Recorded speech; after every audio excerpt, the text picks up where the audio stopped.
అందరికీ హాయ్ అండి. Harihara Veeramallu premiere show చూడడం జరిగింది. చాలా చాలా బాగుందండి. పవన్ కళ్యాణ్ గారి ఇంట్రడక్షన్ సీన్కే మీరు తెచ్చుకున్న పేపర్లన్నీ అయిపోతాయి. సినిమాలో ఇంకా హై ఇచ్చే సీన్లు చాలా చాలా ఉన్నాయన్నమాట. ముఖ్యంగా క్లైమాక్స్ లో పవన్ కళ్యాణ్ గారు కంపోజ్ చేసిన ఫైట్, దాని వెనక కీరవాణి గారు ఇచ్చిన బ్యాక్గ్రౌండ్ స్కోరు లిటరల్ గా మీ అందరికి గూస్ బంప్స్ తెప్పిస్తాయి.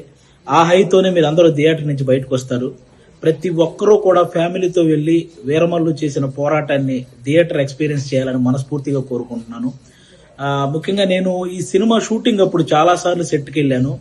పవన్ కళ్యాణ్ గారు అభిమానులకు నచ్చే సినిమా తీయాలని ప్రతి సీన్ మీద కూడా చాలా కేర్ తీసుకొని చేశారు. అది ఈ రోజు స్క్రీన్ మీద కనిపించింది.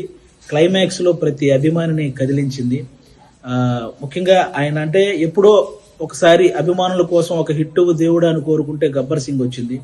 ఆ తర్వాత మళ్ళీ ఇప్పుడే అభిమానుల కోసం ఒక హిట్ దేవుడు అని కోరుకున్నారు. మనకి హరిహర వీరమల్లు వచ్చింది.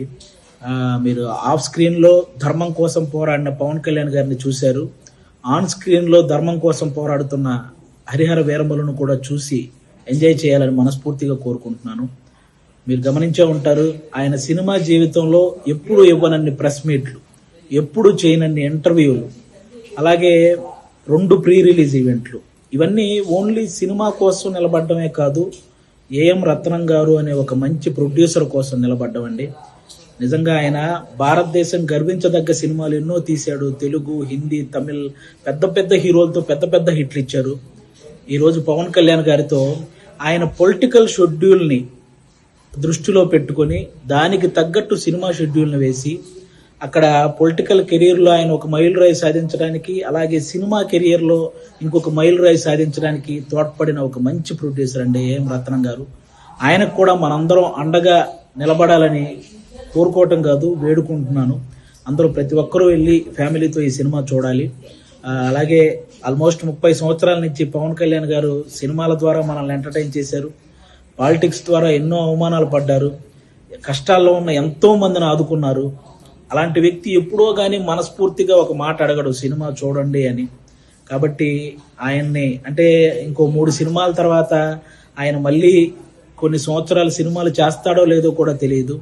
అలాంటి వ్యక్తికి మనం ఈ 3 సినిమాలు ఆయన గుర్తుంచుకునే విధంగా, ఆయన గుర్తు పెట్టుకునే విధంగా విజయాన్ని అందించాలని మనం మనస్ఫూర్తిగా కోరుకుంటున్నాను. పవన్ కళ్యాణ్ గారి అభిమానులందరూ, అభిమానులే కాదండి, మనస్ఫూర్తిగా నేను ఒక విషయం చెప్తున్నాను. ఆయనకి నాయకులతో వ్యతిరేకత ఉంటుంది, కానీ సాధారణ ప్రజలందరినీ కూడా సమానంగా చూసే వ్యక్తిత్వం ఆయనది. అది ఏ పార్టీ వాళ్ళైనా సరే. అలాంటి వ్యక్తి సినిమాని ఆంధ్ర, తెలంగాణలో ఉన్న ప్రతి ఒక్కరూ కూడా డైరెక్టర్ క్రిష్ గారు వేసిన పునాది మీద డైరెక్టర్ జ్యోతికృష్ణ గారు క్రియేట్ చేసిన ఈ అద్భుతమైన హరిహర వీరమల్లుని అందరూ చూడాలని మనస్ఫూర్తిగా కోరుకుంటున్నాను.